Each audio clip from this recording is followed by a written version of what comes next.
Hello everyone, welcome to FOC classes. This video is for class 12 web application code 803 2026 board exam. So in the last video we have completed chapter 1 important question answers, and in this video we are going to cover the important question answer for chapter 2, 3 and 4. So यहाँ पर हम सारे important question answers complete करेंगे and इससे पहले इस video को start करने से पहले एक ब्रीफ स्ट्रैटेजी समझा रही हूँ इन केस अगर किसी ने पहली वीडियो में स्ट्रैटेजी नहीं देखी है। सो ये आपको होम टैब पर प्लेलिस्ट मिल जाएगी और साथ ही इसका लिंक आपको डिस्क्रिप्शन में भी गिवन है। फर्स्ट प्लेलिस्ट लिंक आपको मिल जाएगा। सो आपको इस प्लेलिस्ट को कंप्लीट करना है। यहाँ पर सबसे पहले एम्प्लॉयबिलिटी स्किल्स के लिए 2 वीडियोस हैं। एम्प्लॉयबिलिटी स्किल्स 10 मार्क्स का पोर्शन है एंड यहाँ पर सबसे पहली वीडियो में हमने सारे चैप्टर्स का रिवीजन किया है और फिर इन सभी के इंपॉर्टेंट क्वेश्चन आंसर्स कवर किए हैं। ठीक है, फिर इसके बाद जो सब्जेक्ट स्पेसिफिक स्किल्स हैं ये 50 मार्क्स का पोर्शन है एंड यहाँ पर 4 चैप्टर्स हैं। सो चैप्टर 1 के लिए वन शॉट है और फिर इसके बाद जो चैप्टर 2 है इसमें क्योंकि हमें बुक में भी क्लास 11 जावास्क्रिप्ट का रिवीजन गिवन है तो इसलिए इसकी मैंने सेपरेट वीडियो प्रोवाइड की थी और फिर जो एक्चुअल क्लास 12 का जावास्क्रिप्ट है उसके लिए यहाँ पर प्रोवाइड किया है। ठीक है, बट आपको दोनों ही वीडियोस देखने हैं। ठीक है, वन शॉट है और यहाँ पर ऐसा नहीं है कि कोई भी पॉइंट मिसिंग है, हर इंपॉर्टेंट डिटेल यहाँ पर कवर्ड है। ओके, आपको सब कुछ अच्छे से समझ में आएगा।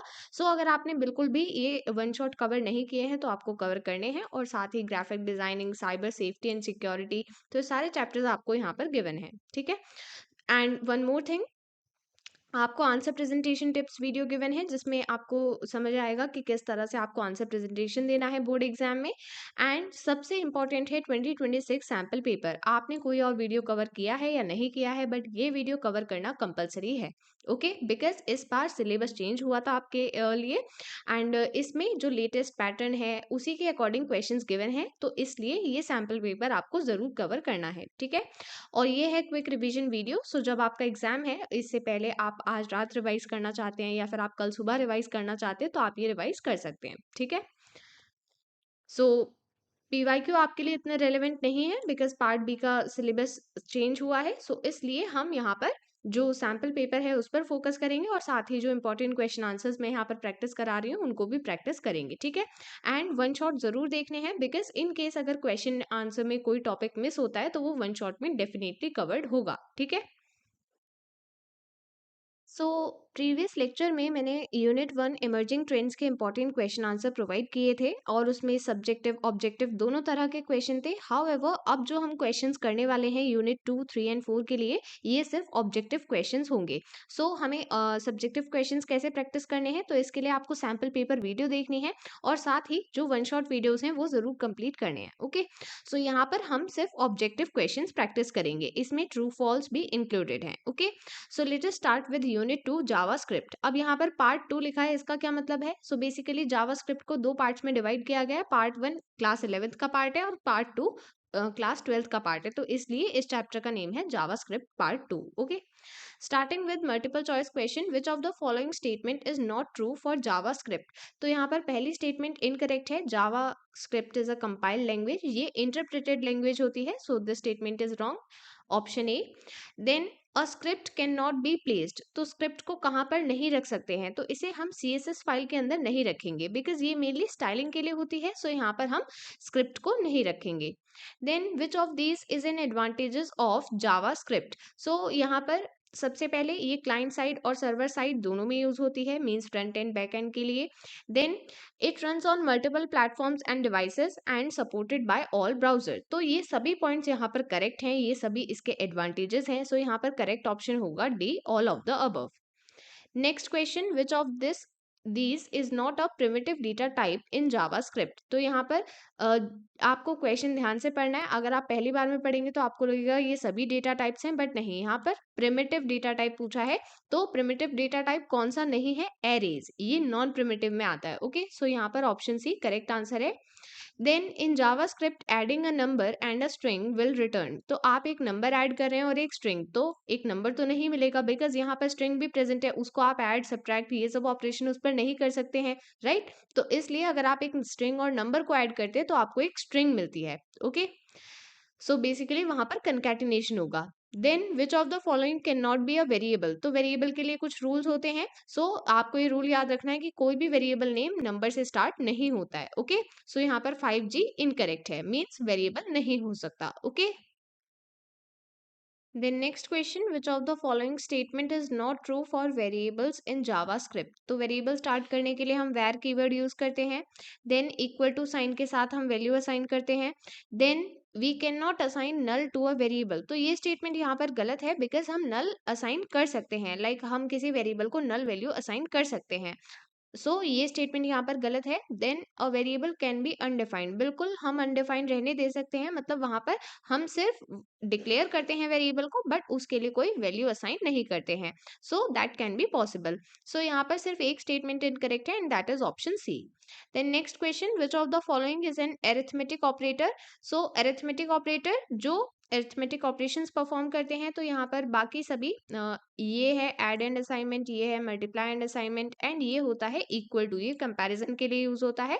बट ऑप्शन सी ये है डिक्रीमेंट के लिए, ये अरिथमेटिक ऑपरेटर में आएगा। Okay, then when we use a comparison operator, the data type of the output is always। comparison operator का मतलब है जब आप डिफरेंट वैल्यूज को कंपेयर कर रहे हैं, लाइक आपने चेक किया कि क्या दो वैल्यूज इक्वल हैं, तो आपको इसका आंसर क्या मिलेगा, या तो ट्रू या फिर फॉल्स। तो इसका मतलब यहाँ पर जो डेटा टाइप है आउटपुट के लिए वो होगा Boolean. The correct option is B. Next question, what will be the value return by the following expression? यहाँ पर हमें दो वैल्यूज गिवन है और इनके बीच में हमने यूज किया है लॉजिकल एंड ऑपरेटर।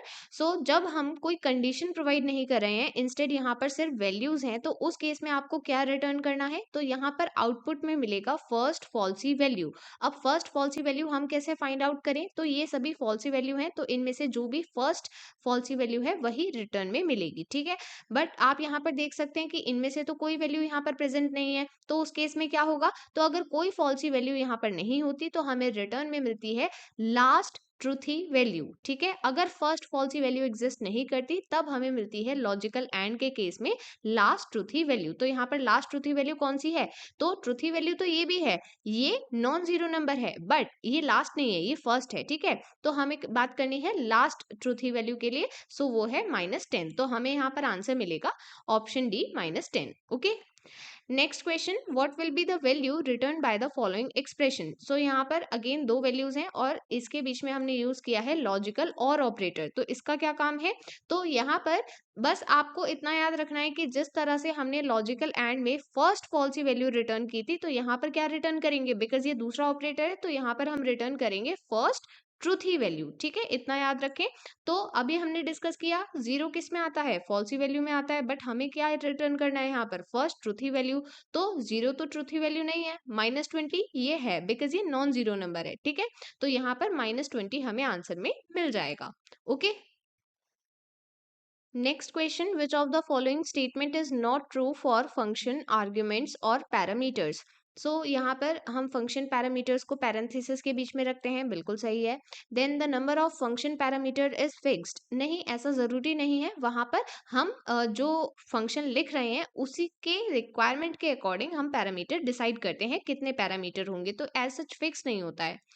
ये स्टेटमेंट यहाँ पर ट्रू नहीं है। Okay, then next question, in JavaScript the definition of a function starts. तो कैसे फंक्शन को स्टार्ट करते हैं? सबसे पहले फंक्शन कीवर्ड आएगा, इसके बाद फंक्शन नेम आएगा और फिर पैरेंथेसिस और उसके अंदर parameters. Okay, next question, for the provided JavaScript code which of the following is the correct output? तो सबसे पहले यहाँ पर वैल्यूज, इसके लिए वैल्यू गिवन है 4 5 6 7 और फिर इसके बाद हमने स्लाइस अप्लाई किया है और यहाँ पर लिखा है 1। तो अब 1 का क्या मतलब है? तो देखिए, सबसे पहले आपको इंडेक्स काउंट करना होगा और आपको पता है इंडेक्स हमेशा 0 से स्टार्ट करते हैं, ठीक है। तो यहाँ पर 0 1 2 एंड 3, ठीक है।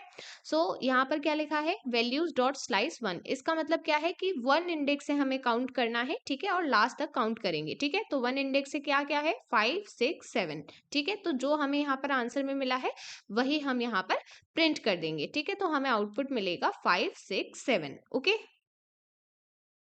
Next question, what will type of null return और output? Means type of null, हमें नल का डेटा टाइप क्या मिलता है रिटर्न में? ये एक एक्सेप्शन है, आप याद रखेंगे। यहाँ पर हमें मिलता है object. Option A is the correct answer. Next question, output बताना है। अगेन हमें यहाँ पर 3 वैल्यूज गिवन है, 3 2 1। देन यहाँ पर हमने यूज किया है शिफ्ट। शिफ्ट हम कब यूज करते हैं? जब पहला एलिमेंट हमें यहाँ पर रिटर्न करना है। सो जो फर्स्ट एलिमेंट होगा वो हमें रिटर्न में मिलेगा, तो यहाँ पर आंसर होगा 3 बिकॉज 3 फर्स्ट एलिमेंट है। So the correct option is B. Then next question, of the following which method of the array object is used to extend an array by one or more members and return the array's new length? So जब हमें extend करना है मतलब उसमें add करना है element. So जब हम न्यू मेंबर ऐड कर रहे हैं और न्यू लेंथ रिटर्न कर रहे हैं तो इसके लिए हम यूज करते हैं unshift. Option B is the correct answer. Then, out of all the built-in method, which one is used for removing the last element from an array and return it? So, last element को remove करना है, return करना है इस element को. So, that is pop method. Option A. Then, next question, which event occurs when a web page has finished loading the page? So, ये इसके case में event occur होता है on load. इसमें हम स्पेसिफाई करते हैं कि जब वेब पेज लोड हो गया है सो क्या इवेंट होना चाहिए। नेक्स्ट क्वेश्चन, रिप्लेस ऑल के लिए सिंटेक्स बताना है। This is string dot replace all, यहाँ पर ए कैपिटल रहेगा, देन पैरेंथेसिस में सबसे पहले सर्च वैल्यू, फिर कॉमा लगाने के बाद new value. Next question, output बताना है। वैल्यू गिवन है हेलो कॉमा, इसके बाद एक स्पेस है, इंक्लूड हेल्प और फिर लास्ट में एक्सक्लेमेशन मार्क है। सो मैंने यहाँ पर एनलार्ज करके लिखा है ताकि आप क्लियरली इंडेक्स यहाँ पर समझ पाएं। तो देखिए जब हमें इंडेक्स स्टार्ट करना है हम जनरली 0 से यहाँ पर स्टार्ट करते हैं इंडेक्स, राइट। बट अगर स्लाइस मेथड में नेगेटिव इंडेक्स यूज्ड है तो इस केस में हमें क्या करना है, तो इस केस में जब नेगेटिव इंडेक्स होता है तो हम राइट साइड से स्टार्ट करते हैं और नेगेटिव है तो इसलिए -1 से स्टार्ट किया जाएगा, ठीक है। पॉजिटिव होता है तो 0 और लेफ्ट साइड से स्टार्ट किया जाता है, बट अगर नेगेटिव होता है तो राइट साइड से -1 के साथ स्टार्ट किया जाएगा, ठीक है। तो यहाँ पर जो एक्सक्लेमेशन मार्क है इसको मिला है -1, ठीक है। फिर जब P पर आएंगे तो यहाँ पर मिलेगा -2, फिर L पर आएंगे तो यहाँ पर मिलेगा -3, ठीक है। तो इस तरह से हमें माइनस में इधर की तरफ चले जाना है। तो हमें यहाँ पर शुरू में क्या वैल्यू गिवन है, -13, तो -13 कहाँ पर आएगा देखते हैं। 4 5 6 7 8 9 10 11 12 13, तो यहाँ पर जो -13 है वो बेसिकली स्पेस के लिए आ रहा है, राइट। तो यहाँ पर स्पेस आएगा और फिर इसके बाद आएगा इंक्लूड हेल्प। कहाँ तक आएगा, तो देखिए आपको याद रखना है कि जब दो इंडेक्स यहाँ पर कॉमा लगाकर गिवन है तो ये जो एंड इंडेक्स है ये एक्सक्लूसिव होता है, मतलब ये हमें काउंट नहीं करना, ठीक है। तो यहाँ पर जो -1 इंडेक्स पर एलिमेंट है वो काउंट नहीं होगा, हमें उसे एक्सक्लूड करना है, ठीक है। तो यहाँ पर हम बस -2 तक आउटपुट देंगे, ठीक है। तो हमें आउटपुट में क्या मिलेगा, स्पेस इंक्लूड हेल्प, ठीक है। So this is the correct answer, option B, okay. यहाँ पर आप ये कह सकते हैं कि यहाँ पर हमें स्पेस नहीं गिवन है तो फिर ये करेक्ट आंसर कैसे होगा। सो आपको सबसे अप्रोप्रिएट आंसर देखना है, ठीक है। तो हम यहाँ पर ये अज्यूम कर रहे हैं कि जो स्पेस यहाँ पर गिवन है तो वही स्पेस को इंडिकेट कर रहा है, ठीक है। तो इस बिहाफ पर ये सबसे अप्रोप्रिएट आंसर होगा, ओके। नेक्स्ट क्वेश्चन, आउटपुट बताना है। सो एरे में हमें वैल्यूज गिवन है HELLO। अब इसके बाद हमें बताना है इस एरे में 0 इंडेक्स पर कौन सा एलिमेंट है। सो जब भी आपको इस तरह से स्क्वायर ब्रैकेट्स के अंदर इंडेक्स गिवन है तो मतलब आपको ये बताना होगा कि इस पर्टिकुलर एरे के अंदर इस इंडेक्स पर कौन सा एलिमेंट है। तो यहाँ पर एलिमेंट 0 पर है H, ठीक है, ये सबसे पहले है। तो 0 से ही हम स्टार्ट करते हैं और फिर इसके बाद आता है 1। तो हमसे पूछा गया है my array element at index 1, तो इंडेक्स 1 पर कौन सा है, E। तो यहाँ पर क्या प्रिंट होगा, HE। तो यही हमें आउटपुट में मिलेगा, okay. Next question, what will the following JavaScript code output. So यहाँ पर हमें एक स्टेटमेंट गिवन है, इसमें हमने राउंड मेथड यूज किया है 117.5 पर। तो इस केस में हमें राउंड ऑफ करना है, तो राउंड ऑफ कैसे आएगा, 118, बिकॉज 0.5 है, 0.5 या उससे कोई ग्रेटर वैल्यू होगी तो हम उससे नेक्स्ट नंबर ही रिटर्न करते हैं, ठीक है। तो यहाँ पर हमें मिलेगा 118, okay. Next question, which of the following can not B an output for. तो यहाँ पर इसका आउटपुट कौन सा नहीं हो सकता। तो यहाँ पर हमने कौन सा मेथड यूज किया है, रैंडम। और रैंडम हम कब यूज करते हैं, जब हमें 0 से लेकर इस नंबर के बीच में कोई भी नंबर रिटर्न करना है, ठीक है। मतलब जो नंबर गिवन है, तो कौन सा नंबर गिवन है, 10 और 0, तो इन दोनों के बीच में कोई भी नंबर दे सकते हैं इंक्लूडिंग 0 बट एक्सक्लूडिंग 10। तो इस चीज को ध्यान रखें कि 0 तो आ सकता है बट 10 नहीं आ सकता और इनके बीच कोई भी नंबर आ सकता है, ठीक है। तो यहाँ पर फर्स्ट नंबर ये इन दोनों के बीच में आता है, सेकंड नंबर ये भी इन दोनों के बीच में आता है, सी 0 है ये भी इंक्लूडेड है, बट 10 ये इंक्लूडेड नहीं है। ठीक है, तो यहाँ पर करेक्ट ऑप्शन होगा D. Okay,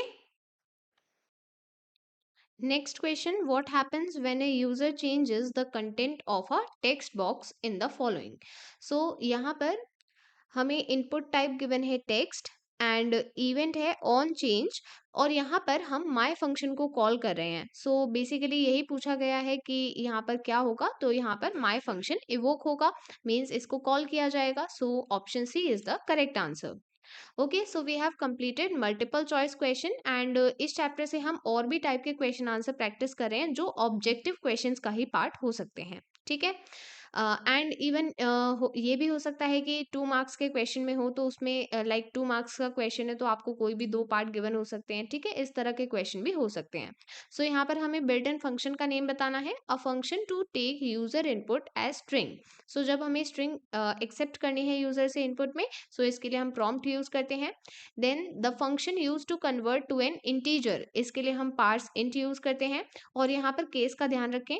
then a function to convert to a floating point number, इसके लिए हम पार्स फ्लोट यूज करते हैं, एफ कैपिटल।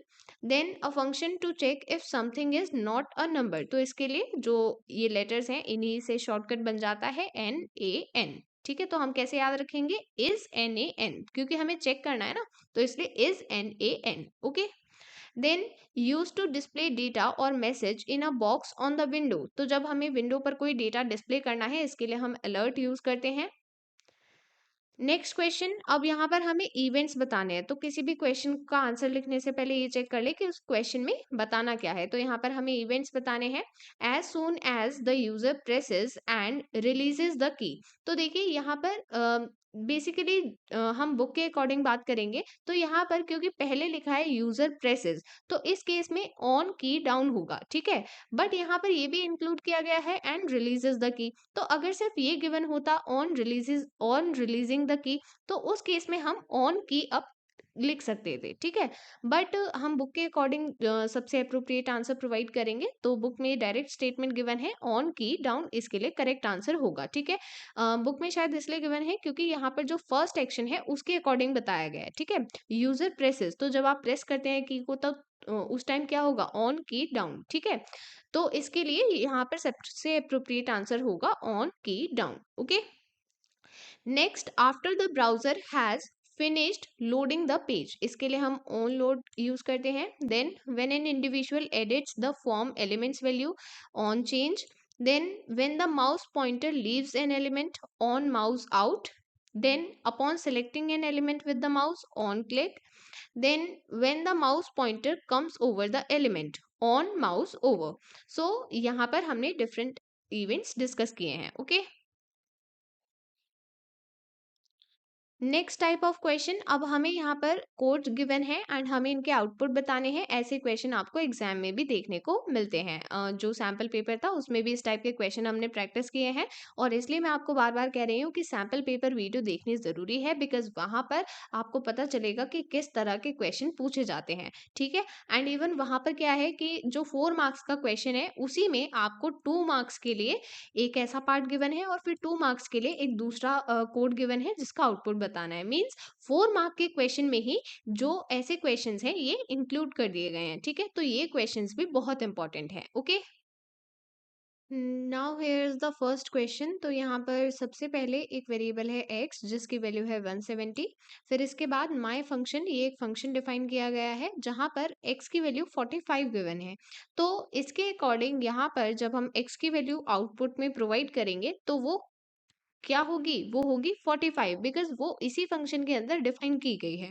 तो सबसे पहले हमें यहाँ पर 45 मिलेगा, और फिर इसके बाद जब हम इस फंक्शन के बाहर आ गए हैं, ये फंक्शन की बॉडी थी जिसमें स्टेटमेंट्स लिखी हुई थी, बट अब हम इसके बाहर आ गए हैं, तो अब जो यहाँ पर x की वैल्यू ली जाएगी वो नहीं होगी जो फंक्शन के अंदर थी। इंस्टेड वो वैल्यू जो फंक्शन से पहले डिफाइन की गई थी, फंक्शन के बाहर डिफाइन की गई थी, वो वैल्यू यूज करेंगे। ठीक है, तो यहाँ पर हम 170 रखेंगे, तो 170 + 20, तो हमें आंसर मिलेगा 190। ठीक है, तो सबसे पहले जो x की वैल्यू फंक्शन के अंदर है वही हमें मिलेगी 45, और फिर क्योंकि हम फंक्शन के बाहर आ गए हैं इसलिए जो बाहर वैल्यू अवेलेबल है, जो ग्लोबल वेरिएबल है, हम उसको यूज करेंगे। So that is x is equal to 170, तो यहाँ पर 170 रखेंगे, 170 plus 20 is equal to 190। Okay, next question. अब यहाँ पर हमें डिफरेंट एरेज गिवन है, lang1 एंड lang2। तो यहाँ पर दोनों में वैल्यूज गिवन है, तो सबसे पहले हमने कंकैट मेथड यूज किया है, lang1 डॉट कंकैट lang2।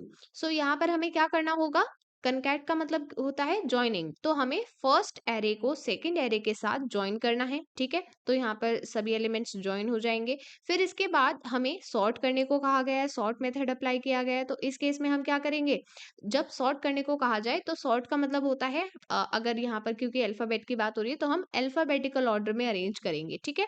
सो यहाँ पर हम अल्फाबेटिकल ऑर्डर में अरेंज कर देंगे, मींस ए टू जी इस ऑर्डर में अरेंज करेंगे, ठीक है।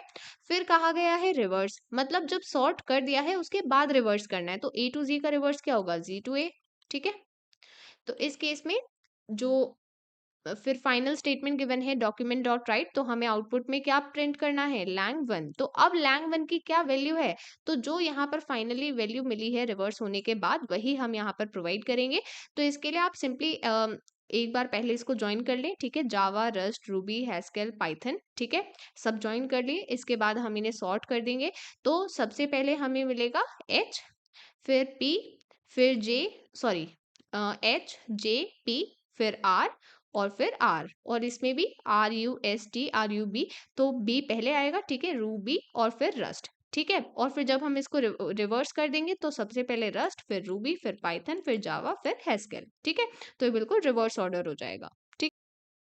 Next question. अब यहाँ पर हमें वेरिएबल x की वैल्यू गिवन है 55, y की गिवन है 15, देन हमें फंक्शन गिवन है माई फंक्शन, फिर यहाँ पर दोबारा x की वैल्यू है 100, y की वैल्यू है 40, ठीक है। देन x इंक्रीमेंट, इसका मतलब क्या होता है कि हमें इंक्रीमेंट करना है, तो 100 थी तो ये वैल्यू क्या हो जाएगी 101, ठीक है। तो यहाँ पर ये वैल्यू 101 हो गई है, x 101 हो गया है, ठीक है।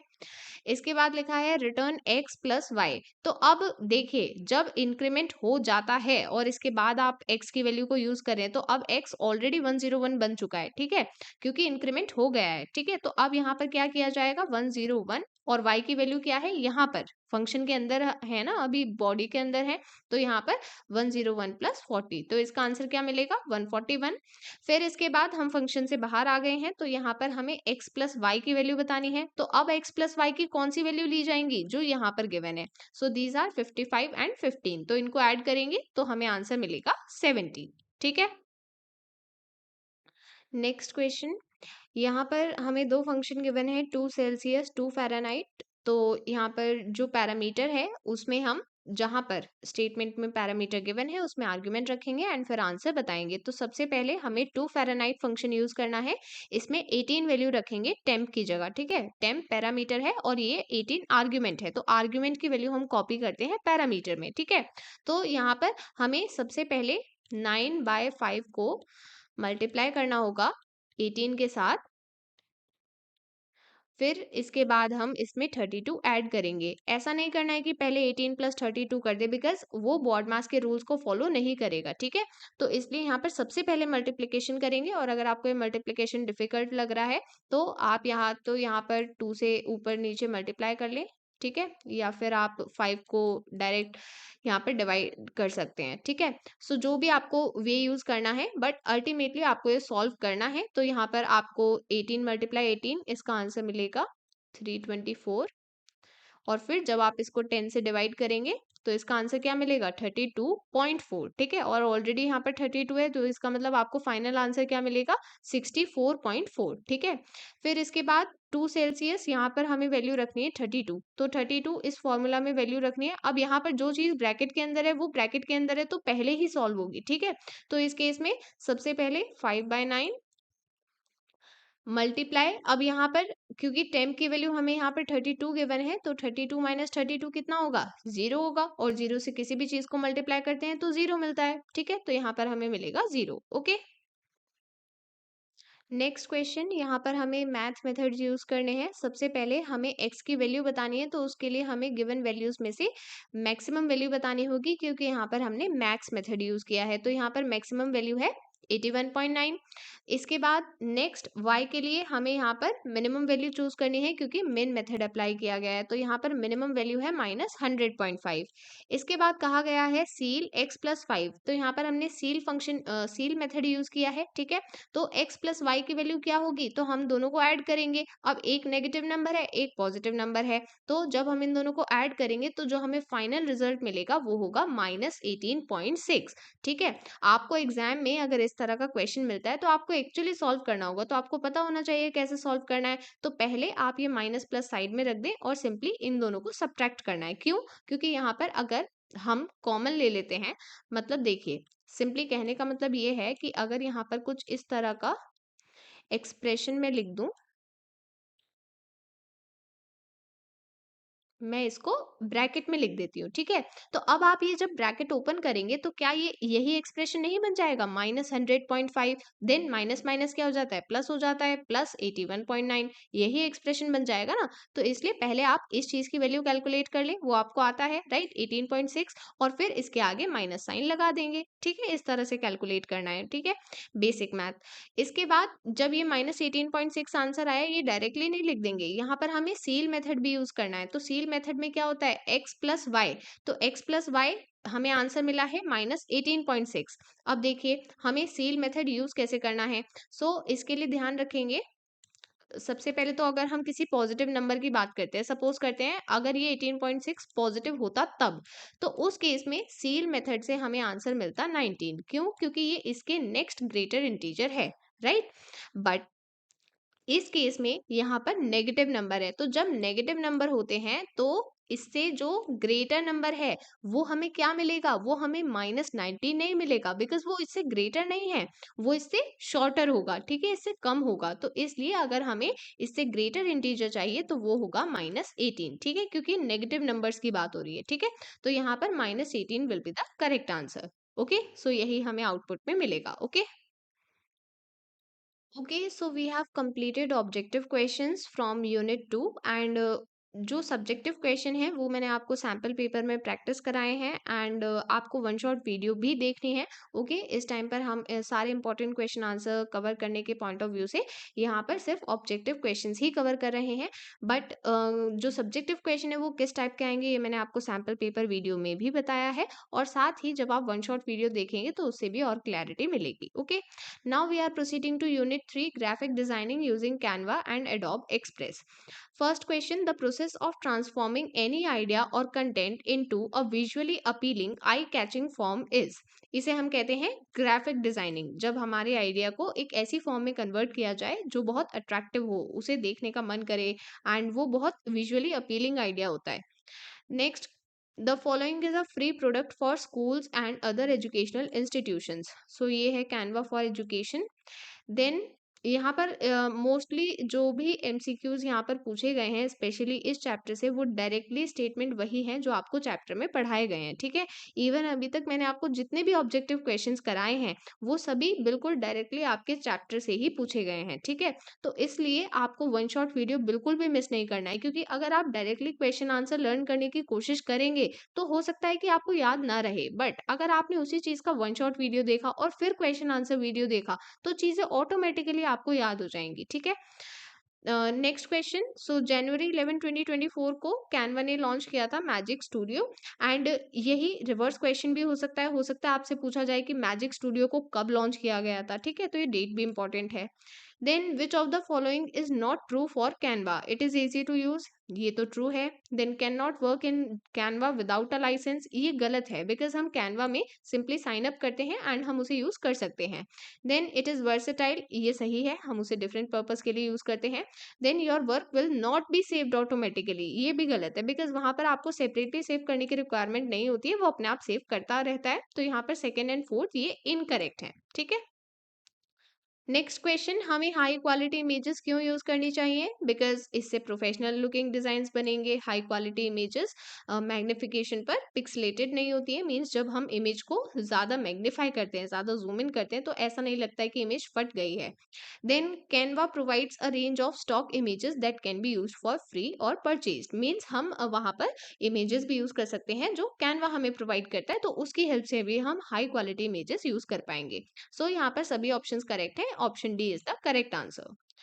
Next question, in which part of the Canva editor window does a small toolbar appear when you click on an element? तो जब हम किसी भी एलिमेंट पर क्लिक करते हैं तो उस केस में हमें फ्लोटिंग टूल बार मिलता है। So the correct option is D. Next, file, save, share, design name are parts of dash in the Canva editor window. तो फाइल सेव ये सभी हमें टॉप पर मिलते हैं, और टॉप पर क्या होता है? Header. Option A is the correct answer. Then dash in object panel allows you to upload your own elements. जब आप खुद के एलिमेंट अपलोड कर रहे हैं, ये अपलोड्स में करते हैं, एंड ये ऑब्जेक्ट पैनल में होता है। Next question, in Canva, the dash toolbar becomes visible whenever you choose video in the design. तो वीडियो के लिए video tool bar. Then presenter notes, zoom, full screen, grid, ये सभी हमें फुटर में मिलता है। Option B. Next, in Canva which tool bar comes up automatically when you choose text in the design. तो जब हम टेक्स्ट चूज कर रहे हैं, इसके लिए टेक्स्ट टूल बार होता है। Option A.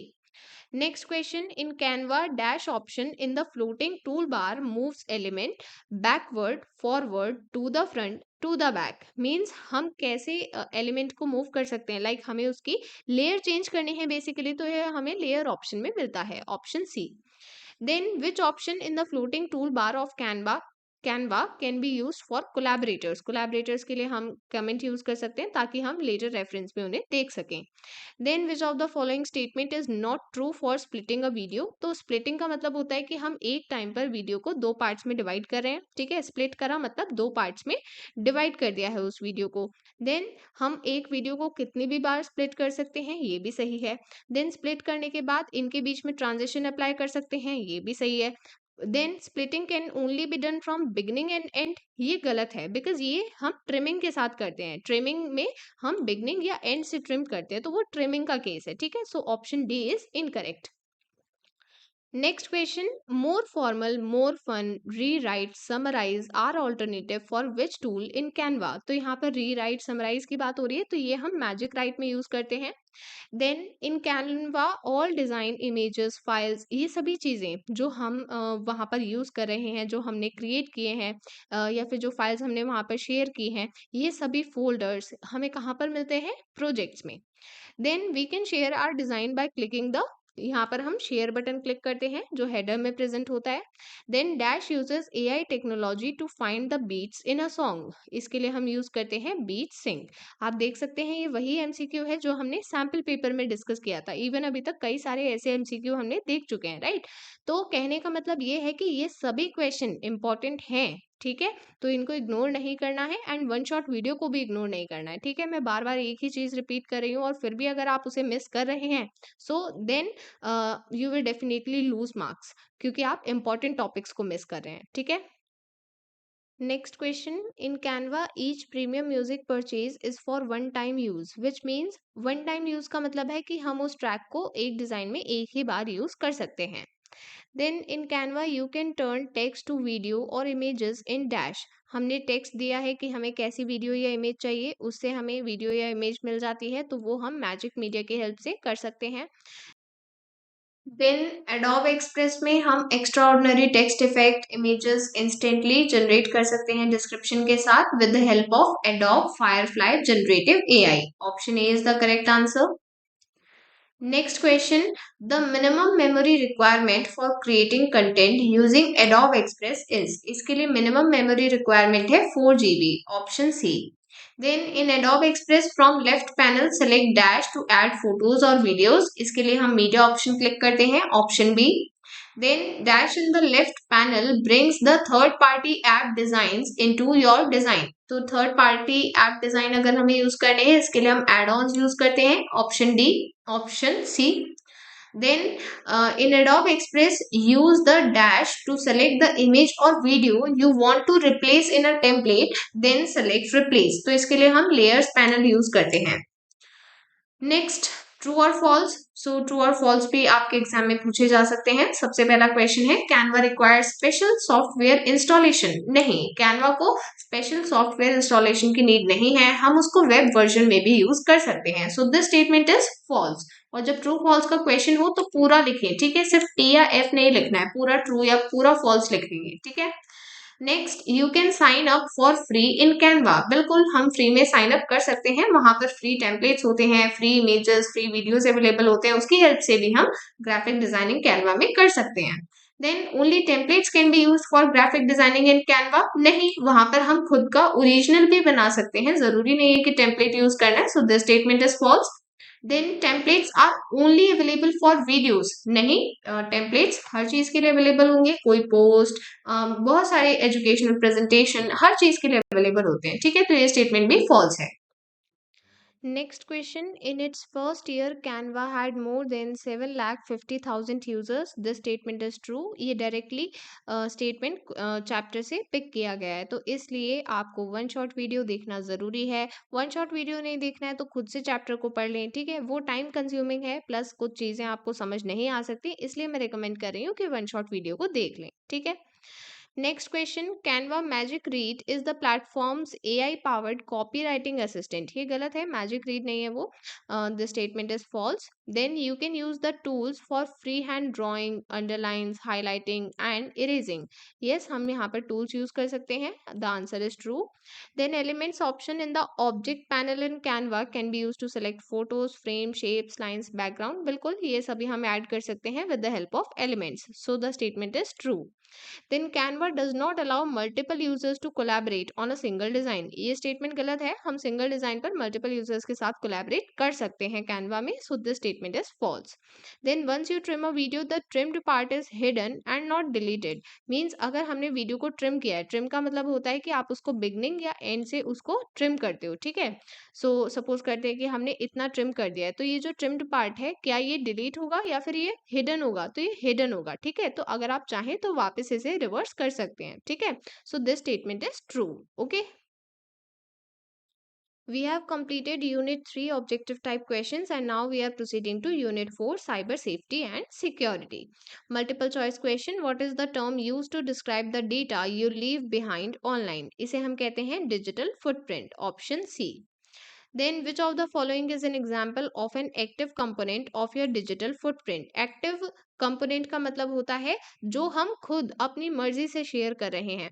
सो यहाँ पर आती है सोशल मीडिया पोस्ट, जो हम लिख रहे हैं, जो हम शेयर कर रहे हैं। अब ऐसा तो नहीं है कि वो ऑटोमेटिकली हो गया है, नहीं, वो आपने अपनी मर्जी से शेयर किया है, आपने अपनी मर्जी से वहां पर कुछ लिखा है और फिर शेयर किया है। सो that is active component of digital footprint. Next, which of the following is not a potential impact of your digital footprint? तो डिजिटल फुटप्रिंट से क्या नहीं होता है? तो हमारी प्राइवेसी प्रोटेक्ट नहीं होती है, बिकॉज आप देखते हैं लाइक आपने कुछ सर्च किया है और फिर उसी से रिलेटेड आपको एड शो होने लग जाती है। तो ऐसा कैसे हो जाता है? मतलब जो चीज़ आपने सर्च की वो चीज़ एड वालों को कैसे पता लग गई है, इंस्टाग्राम को कैसे पता लग गई है कि आपने ये चीज़ सर्च की तो आपको इस चीज़ की एड दिखानी चाहिए, राइट? इस चीज़ के बारे में सोचा है? तो वो इसी वजह से होता है, तो इससे हमारी प्राइवेसी प्रोटेक्ट नहीं होती है। तो ये पोटेंशियल इम्पैक्ट, मतलब यहाँ पर पूछा गया है कि कौन सा पोटेंशियल इम्पैक्ट नहीं है, तो यहाँ पर कहा गया है प्रोटेक्टिंग योर प्राइवेसी, तो ऐसा नहीं होता है, हमारी प्राइवेसी प्रोटेक्ट नहीं होती है, ठीक है। So this is the right answer.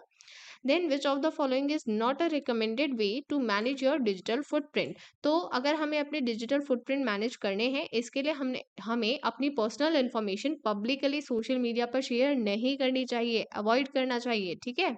तो इसलिए यहाँ पर ये रिकमेंडेड नहीं है। Okay, why is it important to be mindful of your digital footprint? अब देखिए यहाँ पर ना मोस्टली इस चैप्टर में जो क्वेश्चंस हैं, यहाँ पर बहुत सारे ऑब्जेक्टिव क्वेश्चंस मैंने इंक्लूड किए हैं, और इस चैप्टर में जितने भी ऑब्जेक्टिव क्वेश्चंस आपको मिलेंगे वो सभी आपको ऐसे ऑप्शंस मोस्टली उसमें दिखेंगे कि आपको लगेगा कि सभी राइट हैं, बट नहीं, आपको वहां पर सबसे अप्रोप्रिएट ऑप्शन चूज करना है, ठीक है। तो अगर आपको किसी भी क्वेश्चन में लगता है कि यहाँ पर एक से ज्यादा ऑप्शंस करेक्ट हैं, तो आपको कौन सा ऑप्शन सेलेक्ट करना है? मोस्ट अप्रोप्रिएट वन, ठीक है, जो सबसे ज्यादा सही लग रहा है, ठीक है। दो सही लग रहे हैं कोई बात नहीं, सबसे ज्यादा सही कौन सा लग रहा है उसको चेक करना है, ठीक है।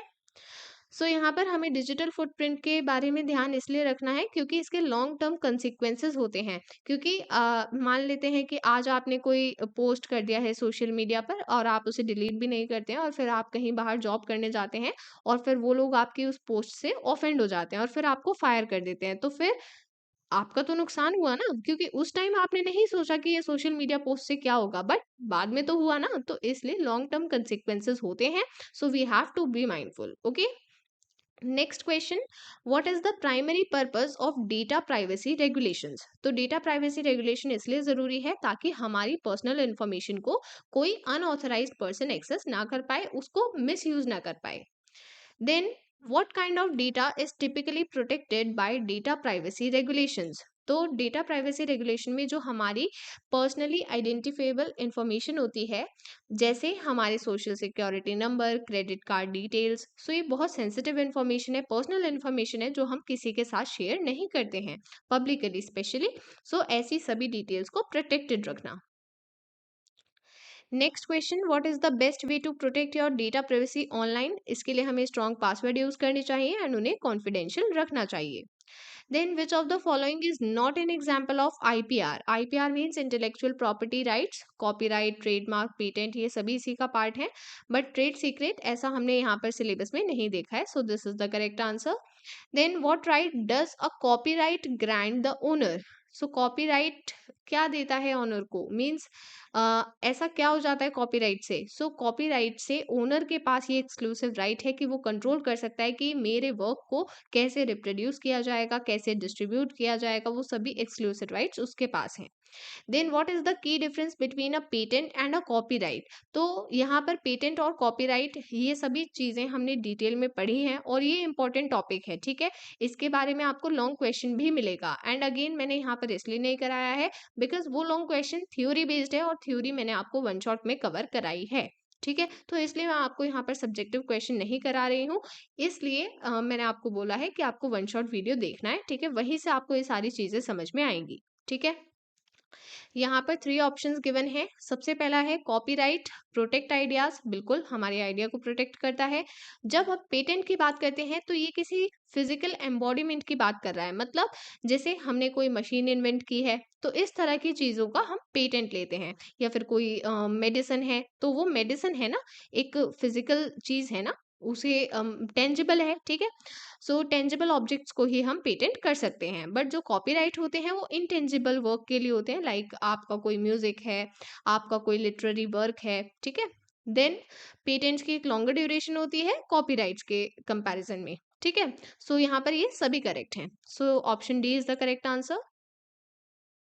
Next question, what is the primary goal of a phishing attack? So phishing attack में हमारी पर्सनल इन्फॉर्मेशन चोरी करने की कोशिश की जाती है, जैसे password, credit card detail, login credentials. Then dash theft is when someone uses your personal data to impersonate you, typically to steal from you.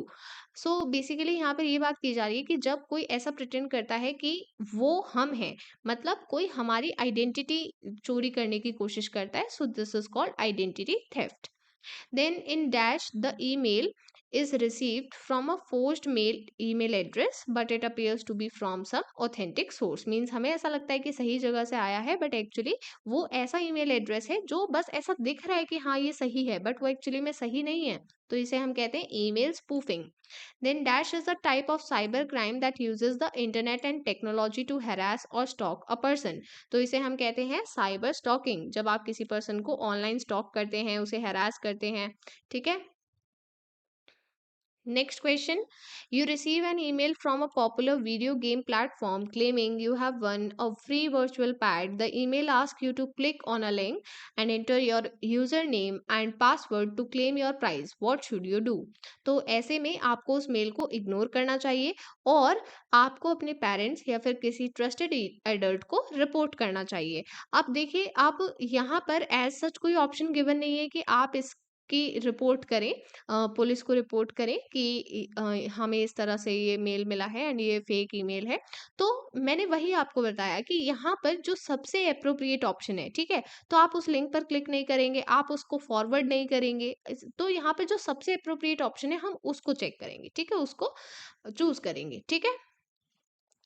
Next question, your best friend ask you to share your login information. आपके best friend ने कहा कि मुझे अपने social media platform का password दे दो and मुझे आपके प्राइवेट मैसेजेस देखने हैं। तो आपको क्या करना चाहिए? उनसे सॉरी कहना चाहिए कि नहीं हम नहीं करेंगे और बहाने बनाने चाहिए? नहीं, आपको डायरेक्टली उन्हें एक्सप्लेन करना है कि ऐसे पासवर्ड शेयर करना रिस्की है एंड अपने पासवर्ड शेयर नहीं करने चाहिए किसी के भी साथ, और अपना अकाउंट खुद बनाओ तो उसे यूज करना, simple. Then next, a popular online challenge encourages users to post embarrassing photos of themselves. तो ऐसे चैलेंज हम देखते हैं, कुछ भी आजकल ट्रेंड में हो जाता है, तो वही बात है कि ऐसा एक एम्बैरेसिंग फोटोज अपलोड करने का चैलेंज हुआ है। तो आपके क्लासमेट्स खुद भी पार्टिसिपेट करें और आपको भी कह रहे हैं कि आपको भी ज्वाइन करना चाहिए, तो आपको क्या करना चाहिए? तो यहाँ पर सबसे अप्रोप्रिएट ऑप्शन है कि हमें पहले तो पोलाइटली रिफ्यूज करना है और ये भी एक्सप्लेन करना है कि हम कंफर्टेबल नहीं है पार्टिसिपेट करने में। अगर तुम खुश हो तो तुम करो, बट ये मेरी चॉइस है ना कि मैं पार्टिसिपेट करूं या नहीं, तो आप उस चीज के लिए मेरे को फोर्स नहीं कर सकते अगर मैं उस चीज में कंफर्टेबल नहीं हूं तो। Then you see someone constantly posting mean comments about another student on social media, what should you do? तो ऐसे में हमें साइबर बुलिंग रिपोर्ट करनी चाहिए किसी टीचर या ट्रस्टेड एडल्ट को, ठीक है। Then I want to download a new movie, but the website asks you to disable your antivirus software first. कैसी वेबसाइट है बताओ, वो पहले ही कह रही है कि अपने एंटीवायरस सॉफ्टवेयर को डिसेबल कर दो, जबकि एंटीवायरस सॉफ्टवेयर का क्या काम होता है? वो वायरस को आने से रोकता है, उसको डिटेक्ट कर लेता है, और यहाँ पर वो उसे ही डिसेबल करने को कह रहा है। तो इसका मतलब क्या है कि वो सही वेबसाइट नहीं है। तो आपको उस वेबसाइट को बंद करना है और एक ट्रस्टेड सोर्स से उस मूवी को डाउनलोड करें। Then you are playing your favorite online game when another player asks for your phone number to chat outside the game. आपने देखा है जब भी आप कोई ऑनलाइन गेम खेलते हैं स्पेशली अननोन पीपल के साथ, तो वो क्या करते हैं, वो आपकी पर्सनल इन्फॉर्मेशन जानने की कोशिश करते हैं कि आप अपनी इंस्टा आईडी दे दो, आप अपना फोन नंबर दे दो, ताकि हम आपसे इस गेम के बाहर बात कर पाएं। But that is absolutely wrong, because आप उस पर्सन को नहीं जानते, तो आप उसको अपनी पर्सनल इन्फॉर्मेशन बिल्कुल भी ना दें, ठीक है। Then you receive an email from a company you like offering a free gift card if you click on a link and enter your name and address, what should you do? तो यहाँ पर आपको कहा गया है, एक company से mail आया है कि आपको एक फ्री गिफ्ट कार्ड मिला है, तो आप इस पर क्लिक करो और अपना नेम और एड्रेस यहाँ पर एंटर करो। तो आपको क्या करना चाहिए? तो देखिए यहाँ पर क्वेश्चन थोड़ा कंफ्यूजिंग हो सकता है, आप इसमें ऑप्शन सी भी चूज कर सकते हैं, बट यहाँ पर कहीं भी ये नहीं लिखा गया है कि ये कंपनी मतलब हमें ऐसा लग रहा है कि फेक है, ऐसा कुछ यहाँ पर मेंशन नहीं है, ठीक है। तो ऐसा कोई भी मेल अगर आया है तो पहले हमें अपने पेरेंट्स या किसी ट्रस्टेड एडल्ट के साथ डिस्कस करना होगा। हो सकता है वो सच में सही हो बट हम ना उसे पहचान पा रहे हो, ठीक है, बिकॉज एज सच कुछ क्वेश्चन में मेंशन नहीं है कि वो फेक है या नहीं है, ठीक है। तो इसलिए हमें कुछ भी क्लिक करने से पहले अपने पेरेंट्स या ट्रस्टेड एडल्ट से बात करनी चाहिए, ओके। नेक्स्ट क्वेश्चन, सो यहाँ पर हम एक न्यू अकाउंट बना रहे हैं वेबसाइट पर और इसमें हमारा बर्थडे और एड्रेस पूछा जा रहा है और हम श्योर नहीं है कि हमें ये शेयर करना चाहिए या नहीं, ये सेफ है या नहीं। तो हमें क्या करना चाहिए? तो हमें वेबसाइट की प्राइवेसी पॉलिसी को ध्यान से पढ़ना होगा कि वो हमारी इन्फॉर्मेशन को किस तरह से यूज़ करते हैं, क्योंकि जब तक हमें ये नहीं पता होगा तब तक हम अपनी इन्फॉर्मेशन अगर प्रोवाइड करेंगे तो वो रिस्क में भी हो सकती है, ठीक है। Then you are using a school computer, आप स्कूल कंप्यूटर यूज कर रहे हैं और उसमें आपने अपना social media account log in किया और गलती से वो लॉग्ड इन ही रह गया, आप लॉग आउट करना भूल गए। तो उस केस में आपको क्या करना है? आपको उस कंप्यूटर को लीव करने से पहले उसे लॉग आउट करना चाहिए, ठीक है। उसे किसी और को ये रिस्पॉन्सिबिलिटी नहीं दे देंगे कि आप मेरा अकाउंट लॉग आउट कर दो, नहीं। वो आपका सोशल मीडिया अकाउंट है, उसमें आपकी पर्सनल डिटेल्स हैं, वो किसी और के पास नहीं जानी चाहिए। सो आपको खुद ही उस अकाउंट को लॉग आउट करना होगा। नेक्स्ट क्वेश्चन, आपने एक फनी मीम देखा अपने फ्रेंड के बारे में एंड अब आप उसे अपने सोशल मीडिया पेज पर शेयर करना चाहते हैं, ऐसा आपके फ्रेंड्स कह रहे हैं, बट आपको क्या करना चाहिए? आपको उसे शेयर करने से पहले उस फ्रेंड से परमिशन लेनी होगी, बिकॉज आप उनके बारे में कुछ शेयर कर रहे हैं, तो किसी से भी परमिशन लेना जरूरी है उनके बारे में कुछ शेयर करने से पहले। देन हमें पासवर्ड क्रिएट करते टाइम क्या ध्यान रखना है? स्ट्रॉन्ग पासवर्ड के लिए तो हमें upper case, lower case letter, number and symbols, इन सभी का कॉम्बिनेशन यूज करना है ताकि एक स्ट्रॉन्ग पासवर्ड बन पाए। Next question. You are scrolling through social media and see a post from a stranger offering free followers for your account. तो आप सोशल मीडिया पर स्क्रॉलिंग कर रहे थे और तभी आपको एक पोस्ट दिखता है जिसमें आपको फ्री फॉलोअर्स ऑफर किए जा रहे हैं। तो ऐसे में आप क्या करेंगे? देखिए, फ्री कोई चीज़ नहीं मिलती है, और अगर आपको ऐसा कोई भी पोस्ट मिल रहा है, कोई भी मैसेज ऐसा कर रहा है, तो इसका मतलब वो आपको स्कैम करने की कोशिश कर रहा है। तो इसलिए आप इस पोस्ट को सस्पिशियस रिपोर्ट करें एंड एडल्ट को, किसी भी ट्रस्टेड एडल्ट को बताएं इसके बारे में, ताकि वो आपकी हेल्प कर पाए। Then you are playing an online game with friends and someone starts sending mean messages in the chat. आप ऑनलाइन गेम खेल रहे हैं, कोई मीन मैसेजेस भेज रहा है, तो आपको क्या करना चाहिए? आपको उसे रिपोर्ट करना है, उस प्लेयर को, एंड सिचुएशन एक्सप्लेन करनी है कि ये यहाँ पर एग्जैक्टली exactly क्या गलत कर रहे थे। Then you receive a text message from an unknown number claiming to be from your bank. कोई क्लेम कर रहा है कि वो आपके बैंक से बोल रहे हैं और आपको कह रहे हैं कि अपनी अकाउंट इन्फॉर्मेशन कंफर्म करो। तो इसका मतलब क्या है? देखिए, जनरली बैंक से ऐसे कॉल नहीं आते हैं, तो इसलिए आपको डायरेक्टली अगर कंफर्म करना है तो आप बैंक का जो ऑफिशियल नंबर गिवन होता है वो यूज़ करें, एंड जो कॉल आपको आया है उस पर कोई भी इंफॉर्मेशन आपको बताने की नीड नहीं है। Okay. Next question. You are creating a new online profile for a school project and need to include pictures. What should you consider before uploading pictures online? So जब हम कोई भी स्कूल प्रोजेक्ट बना रहे हैं और उसमें ऑनलाइन पिक्चर्स अपलोड कर रहे हैं, तो इसमें हमें ध्यान रखना है कि हमें वही पिक्चर्स अपलोड करनी चाहिए जो सबके देखने के लिए ठीक हो, क्योंकि उसमें हमारे फ्यूचर एम्प्लॉयर्स, कॉलेजेस, ये सभी भी होंगे, राइट?